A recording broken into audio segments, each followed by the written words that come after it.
इसे तय करने के लिए इनकी यहाँ राजनीति में जब वोट का समय आता तो लोग वोट मांगने चले जाएंगे, लेकिन चुनाव जीतने के बाद फिर कोई इनके यहाँ झांकने वाला नहीं मिलता। हमारे देखो रितेश रियाज जी हैं, जो मंडल के प्रमुख महासचिव हैं रितेश जी हैं।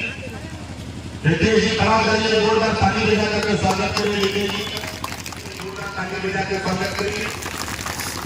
मिर्जापुर की वो जिला अध्यक्ष है, ये यूथ की प्रदेश अध्यक्ष। हमारे मंच पे महिला नेता बैठी।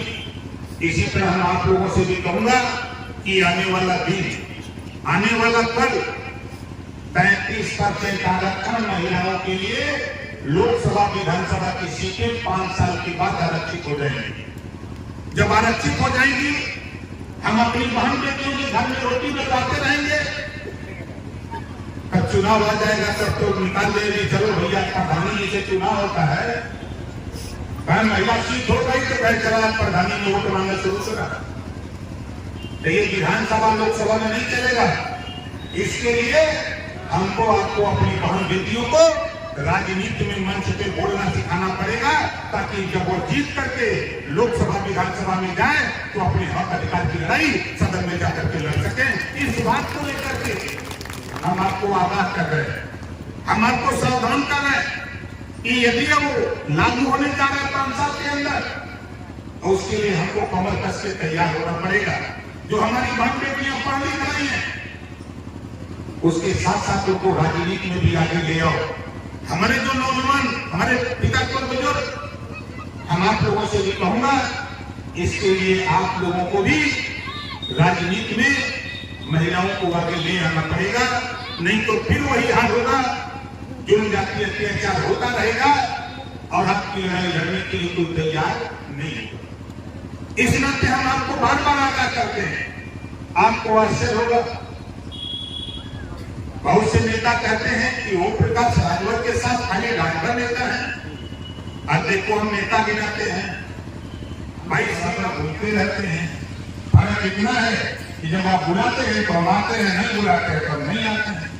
हम इधर यूपी छोड़ के चले गए बिहार, थोड़ा बिहार में ज्यादा जोर लगा रहे हैं। वहां भी यही बीमारी है, वहां भी यही बीमारी है जो आप क्यों बीमारी है। हम तो सीधी सी बात जानते हैं साथियों कि आज के तारीख में यहाँ जितने लोग हो, गरीबों के दुर्दशा का कारण, गरीबों के दुर्दशा का कारण शराब है। वो शराब है कि नहीं है? गरीबों के दुर्दशा का कारण शराब है। देश की आजादी की लड़ाई में राष्ट्रपिता महात्मा गांधी जी, सरदार वल्लभ भाई पटेल जी जब भाषण दिया करते थे, मैंने उनके स्पीच को सुना। जब मैं देखता हूं कि विचारों को जब पढ़ता हूं, तो उन्होंने कहा था कि जो अंग्रेजों ने शराब पीने की लत लगाई है, गरीब शराब पी के बर्बाद हो रहा है, देश जिस दिन आजाद होगा उस दिन देश में शराब बंद करेंगे। ये तो कहा था गांधी जी ने और सरदार वल्लभ भाई पटेल जी ने। गुजरात तो बंद हो गई, पांडिचेरी बंद, हवा लगी बिहार भी बंद। हम भी चाहते हैं, हमारी पार्टी का मानना है कि उत्तर प्रदेश में भी शराब बंद होना चाहिए। वो बंद होना चाहिए कि नहीं होना चाहिए?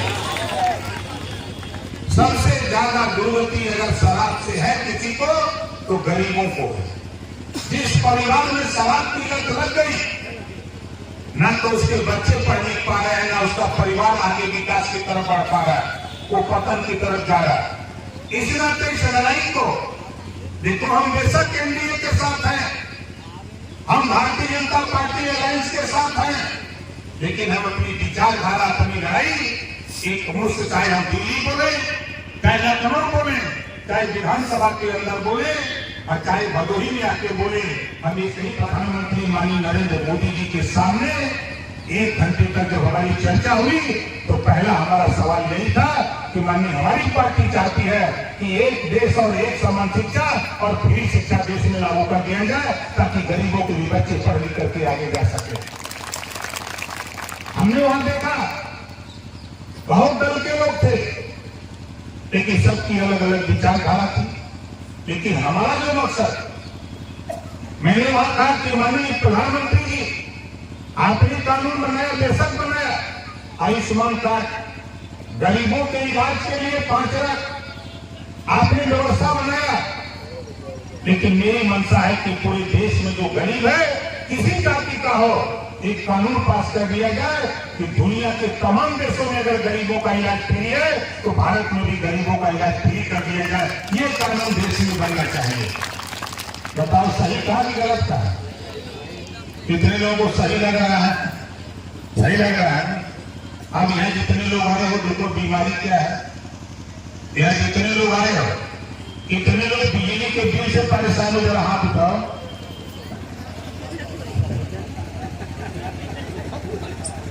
अब सोच लो, जब इस देश में, दिल्ली में, पंजाब में घरेलू बिजली फ्री मिल सकती है, तो बताओ उत्तर प्रदेश में मिलना चाहिए कि नहीं मिलना चाहिए? मिलना चाहिए।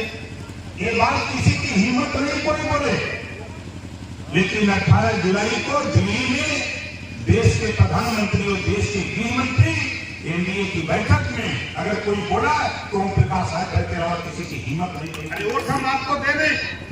40 साल सरकार कांग्रेस की थी, 4 बार सपा की, 4 बार बसपा की। आपने सामाजिक न्याय समिति की रिपोर्ट लागू क्यों नहीं किया? जिन गरीबों के बेटा बेटी को अच्छी शिक्षा नहीं मिली, उनके लिए कानून क्यों नहीं बनाया? जब इस बात को हम कहते हैं तो विरोधियों को बुरा लगता है। भाई लगे, आपका काम है, आपको बुरा लगे, लेकिन हम तो मानेंगे नहीं। जब तक थाने पर निषाद का, बिंद का, बियार का, राजभर का, चौहान का, आरक का, प्रवंशी का, बंजारा का, बहलिया का, गंगार का, नाई का, गोड़ का, प्रजापति का, पाल का बेटा तेरे जिले में सिपाही दरोगा नहीं आ जाएगा, तब तक इस आंदोलन को हम आगे बढ़ाने का काम करते रहेंगे। बताओ लड़ाई सही है कि गलत है? सही। हमने कई साल चिल्लाए। अभी पिछले साल जाड़े में आजमगढ़ मंडल में महिला सम्मेलन किया, 25,000 महिलाएं खाली ड्यूटी की। फैजाबाद मंडल में किया, गोरखपुर मंडल किया, बस्ती मंडल किया, देवी पाटन मंडल किया। उसके बाद निकाय चुनाव आ गया और उसका रिजल्ट जो हम लोग गुनगुनाते रहे, पूरे प्रदेश में जो गुनगुनाते रहे, उसका रिजल्ट आ गया साथियों कि जो काम कांग्रेस ने नहीं किया, जो काम सपा बसपा कांग्रेस मिल करके दिल्ली में सरकार चला के नहीं कर पाए, उस काम को माननीय नरेंद्र मोदी जी ने 35% आरक्षण लोकसभा विधानसभा में महिलाओं के लिए पास कर दिया। आज कांग्रेस के लोग कहते हैं, हम उनसे पूछते हैं कि तेरी भी तो सरकार थी भैया, सपा के लोग आप भी समर्थन में थे, बसपा के लोग आप भी सरकार में शामिल थे, नहीं कर पाए। और हम आप लोगों से कहूंगा, भाई देखो, जैसे राधिका बिंद जी हैं, अभी मंच पे भाषण दे रही हैं, और 2017 में जब सत्ता में गए, कैबिनेट में जब मामला शुरू हुआ, तो मैंने कैबिनेट में इसको लड़ करके होमगार्ड की वर्दी हटाकर आपके गरीबों के बच्चों को नया यूनिफॉर्म दिलाने का काम किया। जो आपके बच्चे सरकारी स्कूल में जाते हैं, जब समय समय पर लड़ाई होती रही अंदर, मैं माननीय मुख्यमंत्री जी से कहता रहा कि देखो, प्राइवेट में बच्चे सूट बूट पहन के जाते हैं, गरीबों को भी मिल जाए, तो गरीबों के बच्चों को भी सूट और बूट मिल गया, मोजा मिल गया, जूता मिल गया। उनके गरीबों के बच्चों को जाने का समय आया तो स्वेटर की व्यवस्था हुई, बोलो हुई थी कि नहीं हुई? इससे पहले भी सरकार सबकी थी, लेकिन जहां कानून बनता बिगड़ता है, वहां किसी की बोलने की हिम्मत नहीं पड़ती है। जो पार्टियों से जीत के जाके मंत्री बनते हैं, वो गुलाम बनकर के रह जाते हैं, वहां बोलने की हिम्मत नहीं पड़ती। 403 विधायक हैं उत्तर प्रदेश में, और 403 विधायकों में हम आपसे पूछना चाहते हैं, सदन 28 से चलना शुरू हो रहा थी, सदन में सबसे ज्यादा अगर आपके हक की लड़ाई लड़ने के लिए सदन में अगर कोई आवाज उठाया, तो बताओ ओम प्रकाश आदमी से ज्यादा कोई बोलता है कहा? हमारा मकसद वो नहीं, हम मंत्री के लिए नहीं, हम सत्ता में रहने के लिए नहीं, हमारा मकसद है कि जब इस देश में एक देश एक राशन कार्ड का कानून बन सकता है, एक देश एक चुनाव के कानून बन सकते हैं, तो फिर एक देश एक समान शिक्षा का भी कानून देश में लागू कराने के लिए हम ओम प्रकाश राजभर अपनी पूरी फौज को लेकर के हम लड़ते हैं। और इस बात की चर्चा 18 जुलाई अभी जो बीता है, 18 जुलाई 2023, हम अगर डरते हैं तो सिर्फ ऊपर वाले से नीचे किसी से नहीं डरते। और साफ साफ बात हम बात करते हैं, हर रात गोली चले चाहे, समझ रहे हैं ना। मैं विधायक हूं गाजीपुर जहुराबाद से, और 7वां साल शुरू है, और 7 साल के अंदर 16 करोड़ 48 लाख अभी पिछले महीने का आंकड़ा है। 16 करोड़ 48 लाख रुपया गरीबों के इलाज के लिए दे चुका।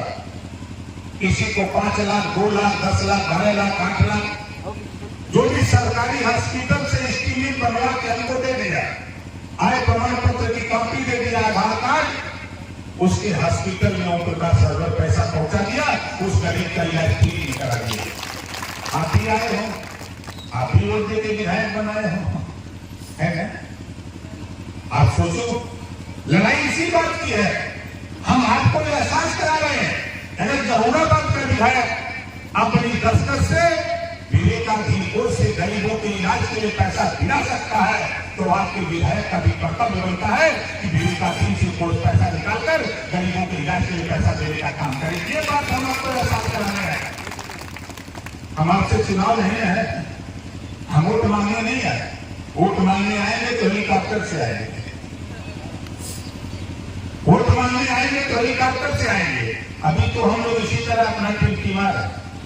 हम आपको बता रहे हैं, बस सीधी सी बात, आप बताओ, हम जो बात कह रहे हैं सदन के अंदर, माननीय मुख्यमंत्री योगी आदित्यनाथ जी जब सदन चल रहा था, तो सदन के अंदर मुख्यमंत्री जी को कहना पड़ा कि गरीबों के इलाज के लिए सबसे ज्यादा रुपया 403 विधायकों में कोई दिया है, तो ओम प्रकाश राजभर के अलावा कोई नहीं दे पाया है। ये मुख्यमंत्री को कहना पड़ा। हम काम पे विश्वास करते हैं, अब काम करके आपको हम बता रहे हैं। आज इधर भी आए हैं, क्वेश्चन दोष नहीं है, हो सकता है कोई विरोधी किया हुआ जो भेज दिया हो, तो क्या करें। कभी कभी ऐसा होता है, उससे घबराने की बात नहीं है। देखिए, हम 21 साल से सब कुछ झेल रहे हैं, क्योंकि अभी अगर शिक्षा होती उस परिवार में तो ये बात जेहन में नहीं आती। शिक्षा के अभाव में इसी बात को हम देश के गरीबों को समझा रहे हैं कि आज इस देश में जो शेड्यूल का इसका बेटा DM, SP, DIG, IG, DGP, राज्यपाल, मुख्यमंत्री, राष्ट्रपति, आज उसके बेटा बेटी को आरक्षण मिलता है। और इसी देश में जो वंचित शोषित गरीब कमजोर है, आज उसके आरक्षण के लिए जो बात होती है, तो बड़े बड़े लोग कहते हैं कि ओम प्रकाश राजभर गलत कहता है। आप बताओ, जो डीएम हो गया उसको आरक्षण की क्या जरूरत? आज वो टाली पे जो माटी लाता है, रिक्शा चलाता है, मजदूरी करता है, उसके बेटा को आरक्षण की जरूरत है, न कि डीएम के बेटा को आरक्षण की जरूरत है। इस नाते हम तो चाहते हैं कि देखो, 2 तरह की शिक्षा है। और शायद आपको पता होगा, मैं जब 2017 में भारतीय जनता पार्टी से समझौता किया, मिनिस्टर बना, वर्तमान मुख्यमंत्री पिछले कार्यकाल में भी सीएम थे। आपने देखा होगा कि मैं घूम घूम करके एक बात कहा करता था, जिस दिन सत्ता में जाऊंगा उस दिन गरीबों के बच्चे जो सरकारी स्कूल में होमगार्ड की वर्दी पहन के जाते हैं, सत्ता में जाने के बाद होमगार्ड की वर्दी हटाकर गरीबों के बच्चों को भी नया यूनिफॉर्म दिलाने का काम करूंगा।